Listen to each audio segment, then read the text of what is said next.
حضرت عمر جن کو تخت حکومت پہ بیٹھتے تھے اور ان کا تخت کو سونے زبرجد کا نہیں تھا، مسجد نبوی کی چٹائی تھی، اور سارا دن وہاں بیٹھ کے لوگوں کی باتیں سنتے، اور جب رات کے اندھیرے گہرے ہوتے عمر بھیس بدل کے مدینے کی گلیوں کا گشت کرتے۔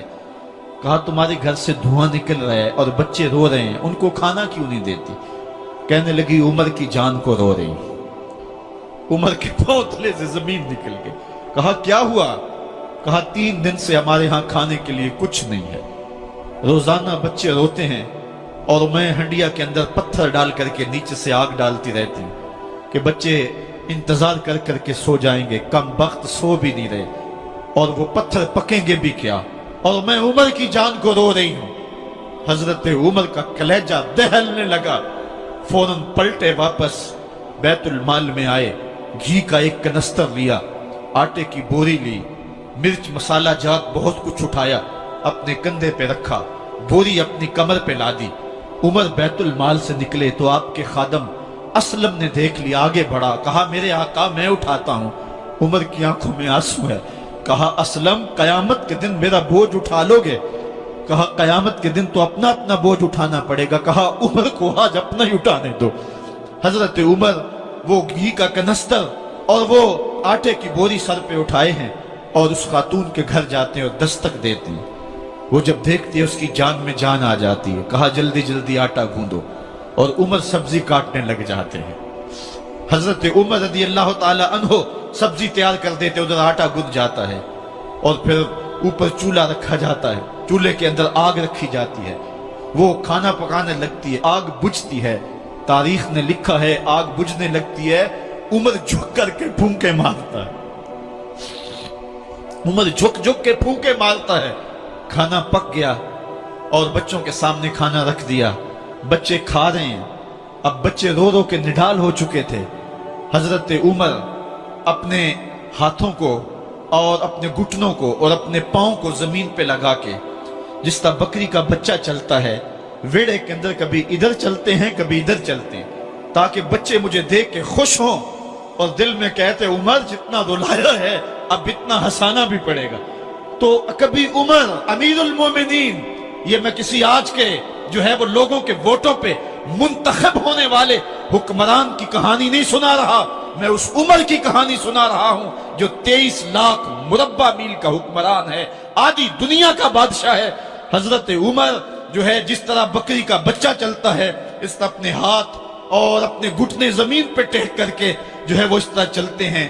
بچے عمر کو دیکھ کے مسکراتے ہیں۔ جب بچے مسکرانے لگے تو حضرت عمر نے اس خاتون سے کہا بڑھیا عمر کو معاف کر دے۔ اس نے کہا تو اتنی ہمدردی کیوں کرتا ہے؟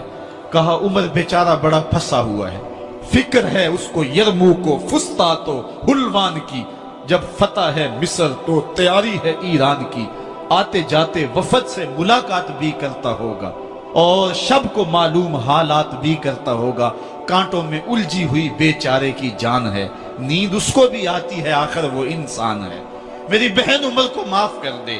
اس نے کہا نانا عمر کی بات میرے سامنے نہ کر، قیامت کا دن ہوگا، عمر کا گریبان ہوگا اور میرا ہاتھ ہوگا۔ جب اس نے یہ بات کہی تو عمر برداشت نہ کر سکے، بچوں کی طرح بلک بلک کر رونے لگے۔ کہا وہ بد نصیب عمر تیرے سامنے ہے، آج ہی کہلا جو کہنا ہے، قیامت کے دن مجھے معاف رکھنا۔ اس نے کہا تو عمر ہے؟ کہا بد نصیب عمر تیرے سامنے کھڑا ہوں۔ میرے عمر کہتے ہیں اگر دجلہ کے کنارے ایک بکری کا بچہ بھی پیاسا مر گیا، اس کا حساب بھی عمر سے لیا جائے گا۔ حضرت عمر نکلے یروشلم میں، ایک اونٹ ہے ایک غلام ہے، کبھی وہ سوار ہوتا ہے کبھی آپ باری مقرر کی ہے۔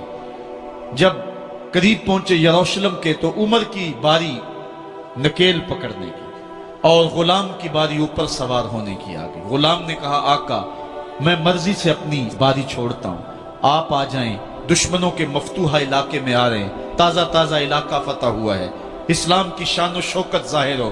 عمر نے کہا اسلام کی شان و شوکت ایسے ظاہر نہیں ہوتی ہے، اپنی باری پہ تم بیٹھو گے، اپنی باری پہ میں بیٹھوں گا۔ لوگ منتظر کھڑے ہیں، دور سے جب دیکھا کہا اس کی ہیبت سے کانپتے تھے ہم، یہ تو کوئی حبشی لگتا ہے، رنگ کالا ہے، ہونٹ موٹے ہیں، اس سے تو زیادہ حسین اس کا غلام ہے جو آگے آگے چل رہا ہے۔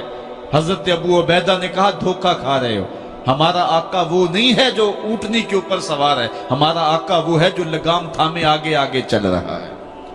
حضرت عمر رضی اللہ تعالیٰ عنہ کو آگے بڑھ کے جابیہ کے مقام پہ حضرت ابو عبیدہ بن جراح نے استقبال کیا، تو حضرت عمر آگے بڑھے اور انہوں نے آگے بڑھ کر کے حضرت ابو عبیدہ کے دونوں کندھوں پہ ہاتھ رکھا، اور سنو حضرت عمر نے کیا کہا، کہا لا الہ الا اللہ انا کنا اذل قوم فاعزنا اللہ بالاسلام۔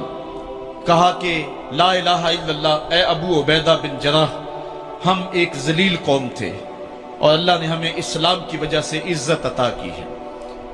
اور میں تمہیں ایک تاریخ ساز بات کہنے لگا ہوں، اور وہ یہ ہے کہ جب تک ہم اس عزت والے اسلام کے دامن کو تھامے رہیں گے ہماری عزت قائم رہے گی، اور جب اسلام کے علاوہ کسی اور جگہ سے عزت ڈھونڈیں گے تو رسوا کر کے رکھ دیے جائیں گے۔ یہ ہے وہ خلاصہ جو حضرت عمر نے امتوں کے عروج و زوال کا بیان کیا ہے۔ اس امت کو جو خیرات ملی ہے تخت و تاج کی، وہ پینٹاگون سے نہیں ملی، وہ واشنگٹن سے نہیں ملی، وہ وائٹ ہاؤس سے نہیں ملی، وہ محمد عربی کے جوڑوں کا صدقہ ملی ہے۔ اس لیے جب ہم نے اسلام سے انحراف کیا، پاکستان حاصل کیا گیا تھا۔ پاکستان کا مطلب کیا؟ لا الہ الا اللہ۔ ہم نے اس نعرے کو چھوڑ دیا ہوا ہے، ہم نے انحراف کر دیا ہے۔ آج ہماری نظریں مغرب کی طرف لگی ہے کہ تخت و تاج اس سے نصیب ہوتے ہیں، اور دنیا کے اوپر ہم رسوا ہو کے رہ گئے۔ ہماری پستی، ہماری زبوحالی، ہماری ذلت کا سبب یہ ہے کہ جس جگہ سے ہمیں عزت ملی تھی ہم نے وہ مرکز ہی چھوڑ دیا ہے۔ اس مرکز حیات کو، اس مرکز زندگی کو، اس مرکز عزت کو ہم نے چھوڑ دیا ہے، اور دنیا کے اوپر ہم رسوا ہو رہے ہیں۔ انہی حضرت عمر کی کہانی ہے۔ وادی تہامہ سے گزر رہے تھے کہ بچوں کی طرح بلک بلک کے رونے لگے۔ کہا عمر جوان آدمی ہو اور بچوں کی طرح بلک کے رو رہے ہو؟ کہا تم نہیں جانتے، مجھے بچپن کی کہانی یاد آ گئی۔ کہا کیا کہانی ہے؟ کہا یہی عرض تہامہ تھی، میرے باپ خطاب نے مجھے 5 اونٹ دیے تھے، کہا انہیں لائن میں کھڑا کرو سیدھا۔ میں آگے والا سیدھا کرتا تھا، پیچھے والا ٹیڑھا ہو جاتا، پیچھے والا سیدھا کرتا، آگے والا ٹیڑھا ہو جاتا۔ میرے باپ خطاب نے مجھے بڑا مارا۔ کہا ایک عرب کے بیٹے ہو کہ تم سے 5 اونٹ لائن میں کھڑے نہیں ہوتے؟ کہا ایک زمانہ عمر پہ وہ تھا کہ اس سے 5 اونٹ لائن میں کھڑے نہیں ہوتے تھے، اور آج شرق سے لے کر غرب تک 23 لاکھ مربع میل کی حکمرانی اور انسان بھی لائن میں کھڑے ہیں۔ یہ محمد عربی کے جوڑوں کا صدقہ نہیں ہے تو اور کیا ہے؟ عمر سے تو 5 اونٹ لائن میں کھڑے نہیں ہوتے تھے۔